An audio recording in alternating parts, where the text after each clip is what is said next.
रोज विचार करते आज भाजी आमटीला काय बनवायचं, तर आज घरात भाजीला काहीच नव्हतं.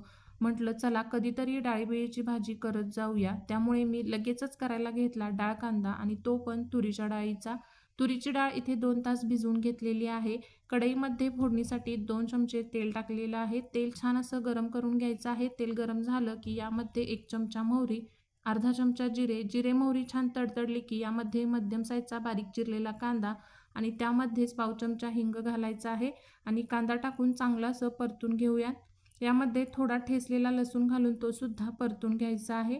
फोडणीमध्ये बारीक चिरलेली कोथिंबीर घालायची आहे.